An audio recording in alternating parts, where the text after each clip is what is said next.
Welcome to Dark Facade, a channel dedicated to looking past the veneer of humanity and finding its true face. I will be your tour guide down this winding path of tales, ranging from the supernatural, science fiction, and twisted love. All the stories you're about to hear are assorted bits of literature that will range from the bizarre to the unexpected. So sit back, lower the lights, and allow yourself to be taken away from everyday reality to its shadowy reflection. If you enjoy our unusual content, please be sure to hit the like and subscribe button to receive more. Thank you.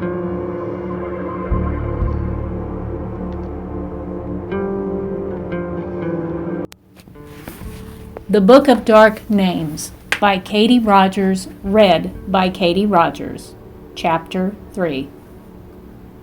Detective Sean Akaike took a deep breath before ducking under the police tape. He had been to 2 other murder scenes in the past 2 days. While homicide was a daily occurrence in his line of work, the high-profile men who were the victims were not. Movie mogul Jonathan Cooper had been the first link in the bloody chain of events. He had purchased a condo just off Lakeshore Drive a few years back, and it was there that he was found in his bedroom naked, with his genitals missing. The coroner later called to confirm that the cause of death was asphyxiation, and the object he choked on was the missing genitals. Victim number 2 was none other than billionaire Reginald Hammond, the pharmaceutical king. The apparent cause of death in his case was he had been ripped apart from sternum to groin. His lungs were dangling from the arms of the chair he was sitting in. The current victim was Senator Jay Lawrence from Iowa. The good legislature purchased a vacation home in the Windy City and was in town to pay a visit to his longtime campaign contributor, Mr. Hammond. Rumors had circulated for years about the financial benefits reaped by Lawrence where Hammond was concerned. Though the senator denied it, there were few who believed him. Many on the force would have concluded that Hammond and Lawrence's deaths were linked if one factor had not come into play. Lawrence's 10-year-old daughter Kendra was the prime witness suspect in her father's murder. The girl had been found in his study where he was killed. She was covered in his blood and was unconscious. Needless to say, she was not available for questioning. Akaike's partner, Don Lopez, came up from behind and nudged him in the shoulder. "Jesus, what a sight," he declared while pulling out a piece of nicotine gum. "Does that really help?" Sean asked with arched brows. "Well, I'm not lighting up a cigarette, am I?" his partner laughed. He grinned. "So what do you make of it? You think a 10-year-old girl has it in her to rip her father's tongue out?" Lopez asked skeptically. "No, and neither do you. I think what we have here is a witness, not a murderer," he answered with certainty. "Yeah, but the thing is, there was no sign of break-in, and according to the maid, no one else was in the house but the 3 of them." "Yes. Well, I'd like to talk a little more to the maid," Sean replied. "Well, if you're thinking she was the one who did this, you're wrong," Lopez declared. "I know she didn't, but I still want to talk to her anyway," Akaike insisted. "Okay, I'll have her come down to the station tomorrow." Lopez relented to his partner's demands mainly because his instincts proved to be dead on. Though questioning Gerda Frank seemed pointless to him, there was some reason Sean was not ready to pass her by just yet. There were a lot of whispers that went around the precinct about Detective Akaike. Rumors had followed him all the way from San Francisco, where he had transferred from. His colleagues dubbed him Officer Creepy because of the strange vibe that surrounded him. Though no one could quite put a finger on exactly what it was that unnerved them, he had a lot of trouble keeping partners.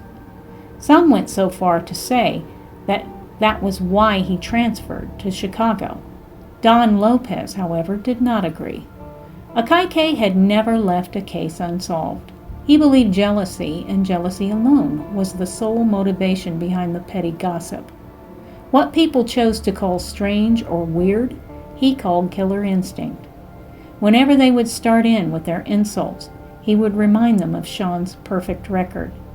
He'd grown to love their silent glares over the years. He saw them as a victory. Whatever reason Sean wanted to speak to the maid again was fine by him. Most likely it would prove to be another method of his madness that panned out. Sean watched his partner walk away before wrapping up the last few details he needed from the scene. There was a reason behind every decision he just made, a very good one. Detective Akaike already knew who the killer was. In fact, he knew every time he worked a scene. There was some truth to his creepy vibe, as his fellow officers had called it. Since the age of 5, Sean Akaike could see time. To be more precise, he could see the past. Scenarios that had already taken place unfolded before his eyes like a movie. The first time it happened to him was when he was at his grandparents' house in San Francisco. He was watching television when he saw a young Japanese couple appear out of nowhere. When he looked about, he noticed the TV had vanished, and the whole room itself had changed. The furniture was from the 1940s, and so was all the decor. The couple was also dressed in clothing from the period, as were the 2 children. One of the children, a boy, who looked no older than 5 himself, turned and looked at Sean as if he could see him. The child was afraid, more so than Sean was. There came a pounding at the front door which jarred everyone's attention towards it. The father nodded back at the mother before going over to open it. The young woman took her son by the hand after reaching down to pick up his little sister. When the door opened, a soldier was standing out on the porch. He ordered the family onto the truck. Sean watched the whole scene in dismay until he heard the sound of his cartoons playing again. He looked up to see his grandfather staring down at him with concern. The old man must have broken whatever spell the young boy had been under by laying his hand on his shoulder.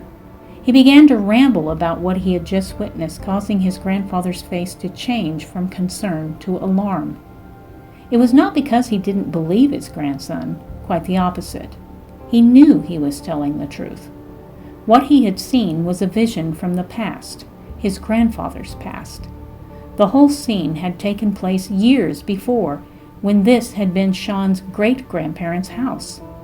The boy he saw was his grandfather. The family was being taken away to an internment camp during the Second World War. When his grandfather grew up, he swore he would get the family home back, and he did. The accuracy of the child's vision was not what made him believe the boy. It was because they shared the same gift. Sean's grandfather could see time too. Unlike his grandson, however, he had learned to control it because his father had taught him. Now he would mentor his grandson to do the same. When the old man passed away last spring, he honored him by giving an offering of chocolate-covered cashews, a treat they shared throughout his childhood. Thanks to his grandfather's instruction, Sean had been able to see the truth and detect the guilty. His gift, though frightening at times, became an asset and a way to honor his ancestors. Detective Akaike had witnessed what had taken place at each and every crime scene. The killers in question were not made of flesh and blood. They were something else. Cooper had been done in by 2 figures that had materialized from a painting he had hanging in his bedroom. The portrait was entitled "Touch Me Not," and it was a strange piece of work, to say the least.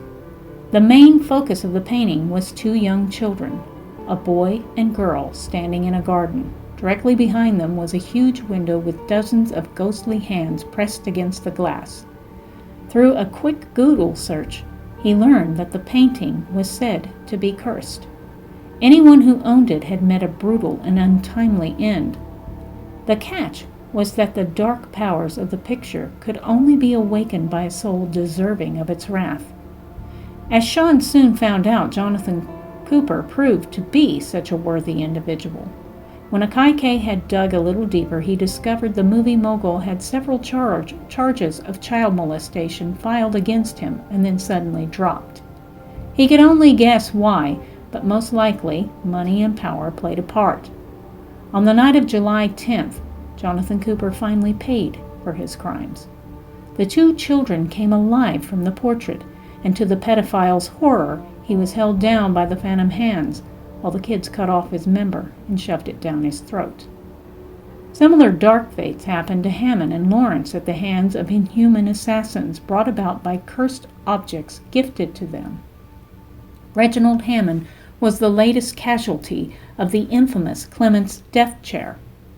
This particular artifact was cursed by Robert Clements, a wealthy recluse dying from consumption. His body was found in the chair, and it was said his bitter spirit was trapped in the wood. As the story went, any who sat in the chair would meet a terrible end. True to form, Mr. Hammond met his. The chair came to life and bound his skin to the wood while the arms ripped into his sternum and tore his lungs out. Now there was Lawrence, who had been the victim of something equally unnatural. The senator had been found at his desk in his study. He was face down in what appeared to be an old wooden box. As the other two cases, the box was a cursed object.